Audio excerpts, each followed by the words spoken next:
Morning everyone. पिछले class में हम लोग बात किए थे मेल रिप्रोडक्टिव पार्ट्स के बारे में, ठीक है। आज हम लोग पढ़ेंगे स्पर्म को फॉर्मेशन को, जिसको हम लोग बोलते हैं स्पर्मेटोजेनेसिस। स्पर्मेटोजेनेसिस, ठीक है। स्पर्मेटो जो वर्ड है, ये वर्ड आया है स्पर्म के लिए, और जेनेसिस का मतलब होता है प्रोडक्शन या फॉर्मेशन, ठीक है। प्रोडक्शन या फॉर्मेशन। तो स्पर्मेटोजेनेसिस क्या होगा? The process of formation of sperm is called spermatogenesis. आप ये भी कह सकते हैं कि production of sperm is called spermatogenesis. ये होता कहाँ है? तो ये होता है क्यूबॉइडल सेल्स के अंदर। अब क्यूबॉइडल सेल्स क्या है?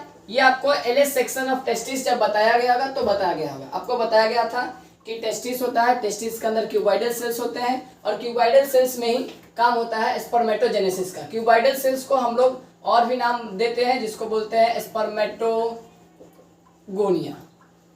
ठीक है। तो पहले हम लोग इसके स्टेप्स को सीख लेते हैं, क्या क्या स्टेप्स हैं, और उसके बाद हम लोग बाकी स्पर्म के बारे में बात करेंगे। आज का पूरा क्लास हम लोग का स्पर्म से ही रिलेटेड होगा। तो सबसे पहले आपको बताया गया था कि होता है क्यूबॉइडल सेल, और क्यूबॉइडल सेल ये होता है 2n। क्यूबॉइडल सेल क्या होता है? 2n। आप समझ रहे हैं, 2n n स्टैंड्स फॉर 23। मतलब कि क्यूबॉइडल सेल्स जो होते हैं वो क्या होते हैं? वो होते हैं डिप्लॉइड। उसकी प्लॉइडी क्या होगी? वो होंगी diploid. Means number of chromosome कितने होंगे? नंबर ऑफ क्रोमोसोम होंगे 46। फिर आपको बताया गया इसमें हुआ क्या? इसमें हुआ सबसे पहले माइटोसिस। क्या हुआ? माइटोसिस।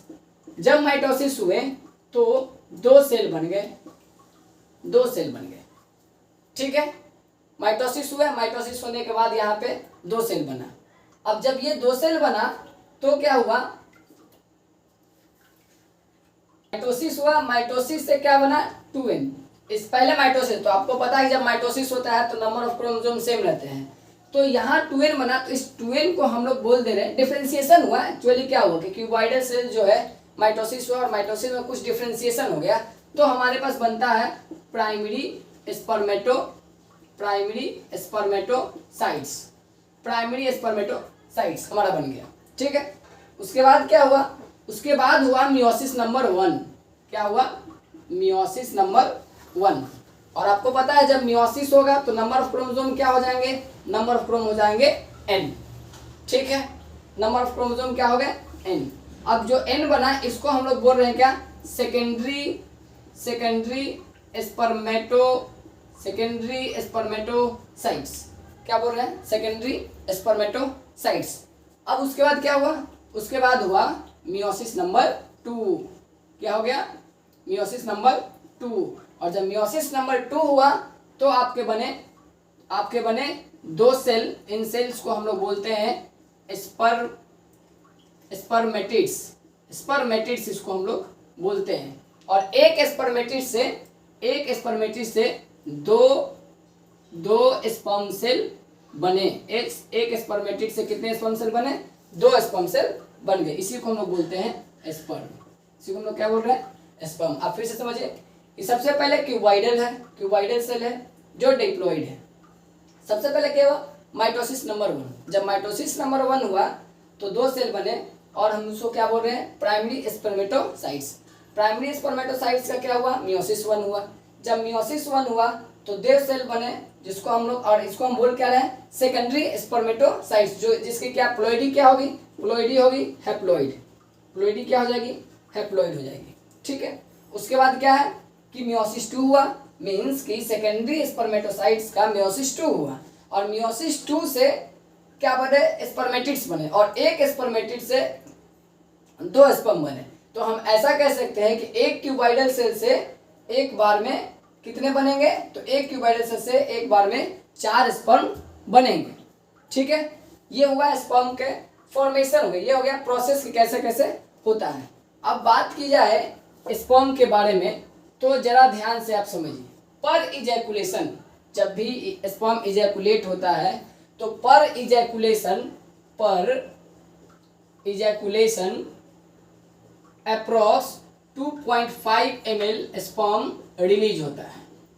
2.5 ml स्पर्म रिलीज होता है, जिसमें करीब 200 से 300 मिलियन 200 से 300 मिलियन स्पर्म सेल होते हैं। ठीक है, क्या बोल रहे हैं कि पर इजैकुलेशन 2.5 2 से 2.5 ml स्पर्म रिलीज होता है, जिसमें 200 से 300 मिलियन स्पर्म होते हैं। ठीक है, जिसका 60% के पास प्रॉपर मॉर्फोलॉजी होता है। मॉर्फोलॉजी मीन्स कि 2.5 ml, मतलब कि जो 200 से 300 मिलियन स्पर्म जो निकल रहे हैं उसमें से सिर्फ 60% के पास ही प्रॉपर मॉर्फोलॉजी मीन्स शेप और साइज होता है। रेस्ट 40% जो होते हैं वो किसी काम के नहीं होते हैं। अब जो 60% बचा मीन्स कि 200 से 300 मिलियन का जो 60% बचा उसका 40% क्या होता है, उसके पास हैव vigorous मोबिलिटी। क्या होता है उसके पास vigorous मीन्स कि 200 का 60% के पास मॉर्फोलॉजी और 60% जो स्पर्म सेल बचे उसका 40% के पास vigorous मोबिलिटी है, और यही सिर्फ 40% जो है वो सेक्सुअल रिप्रोडक्शन में पार्ट लेंगे, जो कि फैलोपियन ट्यूब तक पहुंच पाएंगे, बाकी इसमें से भी पहुंच नहीं पाएंगे। ठीक है, उसके बाद क्या होगा कि तो कहने का मतलब ये हुआ कि करीब फर्टिलाइजेशन प्रॉपर हो इसके लिए करीब 1 ml में 20 मिलियन स्पर्म सेल होने चाहिए। फर्टिलाइजेशन प्रॉपर हो इसके लिए कम से कम 1 ml में 20 मिलियन स्पर्म सेल होने चाहिए। अगर इससे कम होता है, अगर 20 मिलियन से कम स्पर्म सेल बनते हैं तो फर्टिलाइजेशन का चांस जो है वो नहीं होता है, जिसको हम स्टेराइल का केस भी कहते हैं। अब हम लोग डिफेक्ट्स पढ़ेंगे, डिफेक्ट्स रिलेटेड टू स्पर्म। ठीक है, सबसे पहला जो डिफेक्ट है वो है oligospermia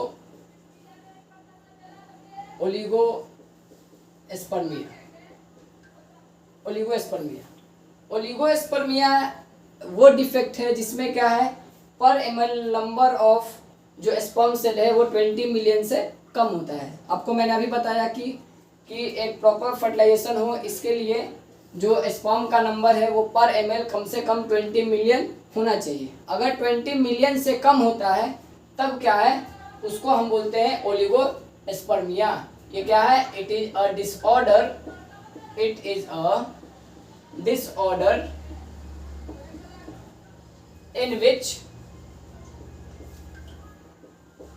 in which sperm number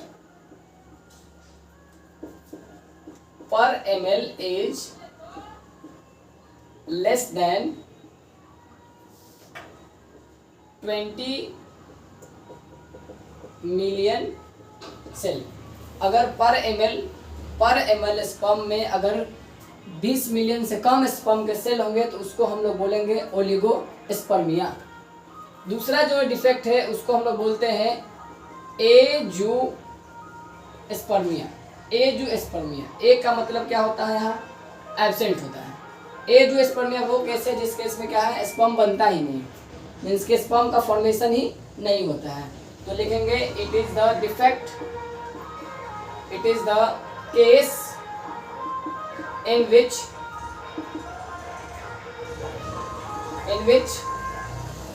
no sperm is formed। ये वो केस है जिसमें क्या है, स्पर्म जो है वो बनता ही नहीं है। एक और डिफेक्ट है, दो और डिफेक्ट है। एक है टेराटोस्पर्मिया। टेराटोस्पर्मिया ये डिफेक्ट है, जैसे उसमें बताया था कि 40% विगरस मोबिलिटी होता है। इसमें क्या होता है, टेराटोस्पर्मिया में क्या होता है कि जो स्पर्म का जो शेप चाहिए, जो साइज चाहिए, वो स्पर्म के पास नहीं होता है। मीन्स क्या है कि in this sperm do not have proper shape and size. ये हो गया कौन सा, ट्रेटोस्पर्मिया। एक और है जिसको बोलते हैं एस्टिनोस्पर्मिया। एस्टिनोस्पर्मिया वो केस है जिसमें केस में क्या है कि स्पर्म के पास मोबिलिटी ही नहीं होता है, मीन्स कि वो मूव ही नहीं कर सकता है, मीन्स कि तेज मूवमेंट वो जो है वो नहीं शो कर सकता है। और जो स्पर्म के cell vigorous movement, fast movement नहीं कर सकते हैं, वो फर्टिलाइजेशन में पार्ट नहीं ले सकते हैं। तो एस्टिनोस्पर्मिया क्या है? इन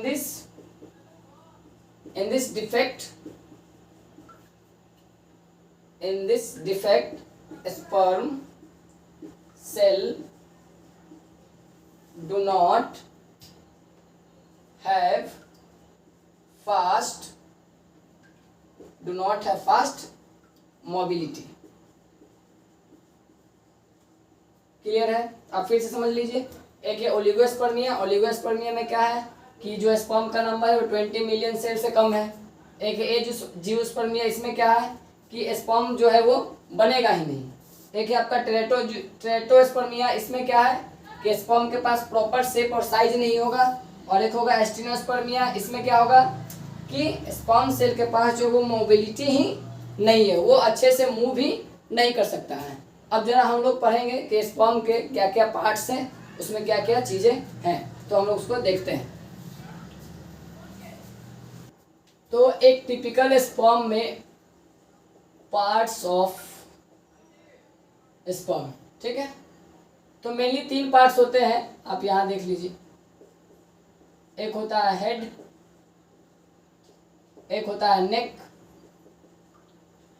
और एक होता है टेल। हेड, नेक और टेल, इसको हम लोग बोल सकते हैं, ये हो गया आपका मिडिल पार्ट, ये आपका हो गया लास्ट पार्ट,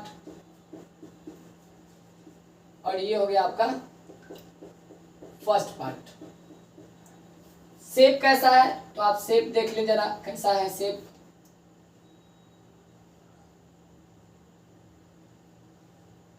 सबसे पहले एक स्ट्रक्चर यहाँ पे डेवलप होता है, ठीक है,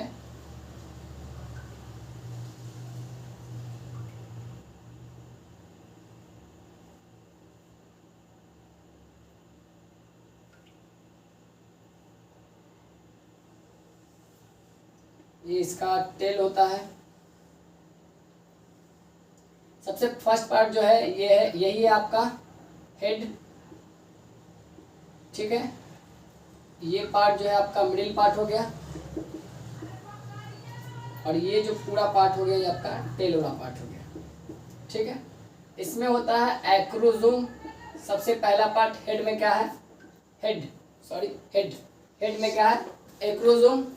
इसी में क्या है, इस सेल का है जेनेटिक मटेरियल, क्रोमोजोम हम लोग लिख लेते हैं, ये इसका क्या है, जेनेटिक मटेरियल है, ठीक है। उसके बाद यहाँ पे सेंट्रियोल होते हैं, 2 सेंट्रियोल होते हैं। एक को बोलते हैं हम लोग प्रॉक्सिमल सेंट्रियोल, जो करता है फर्स्ट क्लीवेज, मीन्स कि सबसे पहले जो एक सेल से कंबाइन करने का काम है वो इसी से होता है, यही करवाता है, फर्स्ट क्लीवेज करवाता है। एक नीचे जो है इसको हम बोलते हैं डिस्टल सेंट्रियोल। इसका काम क्या होता है, इसका काम होता है इसमें एक्सियल फिलामेंट डेवलप करना। एक्सियल फिलामेंट कौन डेवलप करेगा, डिस्टल सेंट्रियोल डेवलप करेगा। उसके बाद क्या है, उसके बाद यहाँ पे मौजूद होता है माइट्रोकॉन्ड्रिया,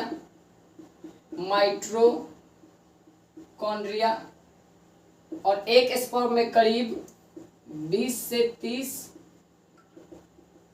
माइट्रोकॉन्ड्रिया होते हैं, ठीक है, जो इसको सरप्लस एनर्जी प्रोवाइड करने का काम करते हैं। अब फिर से समझ लीजिए कि स्पर्म में 3 पार्ट्स हैं, हेड, नेक और टेल। हेड को फर्स्ट पार्ट बोलते हैं, हेड को हम लोग बोलते हैं फर्स्ट पार्ट, नेक को बोलते हैं मिडिल पार्ट, और टेल को हम लोग बोलते हैं लास्ट पार्ट। उसके बाद समझिए क्या है, सबसे पहला जो पार्ट है वो है एक्रोसोम, ठीक है, जो हेड रीजन में आता है। इसके अंदर क्या है, क्रोमोसोम है। उसके बाद क्या है, नेक रीजन में क्या है, प्रॉक्सिमल सेंट्रियोल है। प्रॉक्सिमल का मतलब होता है नियर टू, जो नजदीक में सेंट्रियोल है, जो हेड के नजदीक में वो है प्रॉक्सिमल सेंट्रियोल, जो हेड से दूर है वो है डिस्टल सेंट्रियोल। प्रॉक्सिमल सेंट्रियोल जो है फर्स्ट क्लीवेज कराता है और डिस्टल सेंट्रियोल क्या है, टेल में एक्सियल फिलामेंट डेवलप करता है। मिडिल पार्ट में क्या है, मिडिल पार्ट में माइटोकॉन्ड्रिया, सिर्फ माइटोकॉन्ड्रिया, और एक स्पर्म सेल में करीब 20 से 30 माइटोकॉन्ड्रिया होते हैं। और उसके बाद क्या है, टेल है। टेल जो है उसको मूवमेंट में मदद करता है। तो ये सारी बातें थी स्पर्म के बारे में, बाकी की बात हम लोग अगले क्लास में करेंगे।